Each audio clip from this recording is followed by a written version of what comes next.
Javier entró primero, probablemente también por el momento en que él entró a actuar en política, él es una reacción frente al wokismo. Esa cuestión, más allá de la diferencia de estilo, ¿no? de la docencia de un Reagan, reaparece con un Milei en Argentina. Sí, te diría que tal cual, con diferencias de estilo, Reagan tenía una simpatía y un sentido del humor descomunal. Javier entró primero, probablemente también por el momento en que él entró a actuar en política, él es una reacción frente al wokismo. El wokismo era una situación fascista de izquierda, que no te dejaban prácticamente pensar, porque te atacaban permanentemente por más que digas algo, simplemente porque pensabas diferente. La verdad que nosotros vivimos, Marcelo, ¿recordás los debates de los 90, de los 80? La verdad es que había un respeto, ¿no? Entonces, vos mirás las universidades americanas y se respetaban unos a otros. Pensabas distinto, pero tenías buena onda. Tenías gente que eran socialdemócratas con Tony Blair, tenías en Europa personas muy razonables, ¿no? De un lado estaba Aznar, del otro lado. Es decir, tenías un montón de gente que podías dialogar. ¿Qué tiene que ver Felipe González con Pedro Sánchez, ¿no? Dos mundos. Exactamente. Felipe González con Aznar y demás tenían un diálogo que era, la verdad es que el mundo tenía un nivel de civilidad muy superior. El que destruyó el nivel de civilidad fue la izquierda, fue el wokismo.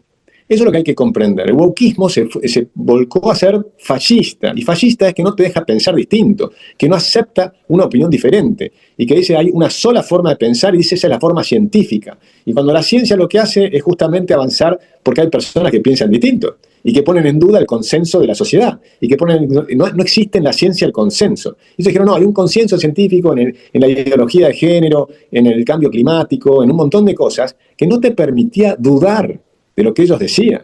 Bueno, frente a eso, y al hartazgo de que te querían imponer un neolenguaje, una forma de hablar distinto, una cantidad de cosas aberrantes y ideología que metías en los colegios y más, frente a eso es que surgen Meloni, que surge Trump también, y Javier Milei. Javier lo que tiene esa estridencia, la diferencia que tiene con Trump, es que Javier Milei es un hombre muy formado. O sea, sabe mucho, ha leído mucho, ha escrito muchos libros. Entonces, la verdad que tiene un nivel de profundidad muy superior.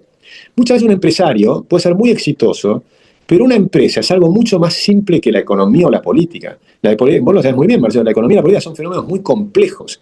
Necesitas personas muy profundas para entenderlas, no son temas simples.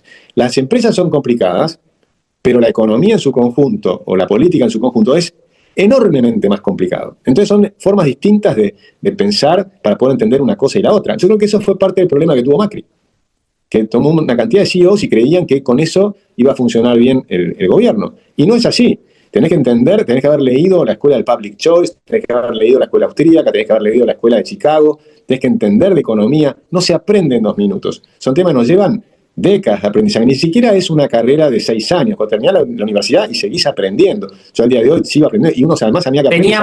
Teníamos menos canas cuando discutíamos estas cosas nosotros. Teníamos menos canas, ahora tenemos más canas, pero la verdad que además sabés que el conocimiento está disperso, ¿no? Que nunca vamos a tener el suficiente conocimiento como para poder, digamos, ni siquiera predecir lo que va a ocurrir, ¿no? Porque siempre hay algo que se te puede escapar. Manejamos ciertas ideas con patterns, con estructuras de cosas que están pasando y podemos hacer predicciones con probabilidades, pero sabemos que nos podemos equivocar, ¿no? Permanentemente, y con lo cual creo que lo que nos lleva cuanto más estudiás es actuar con gran humildad. Y lo que estamos viendo es que se actúa exactamente del modo opuesto, ¿no? Con una soberbia descomunal.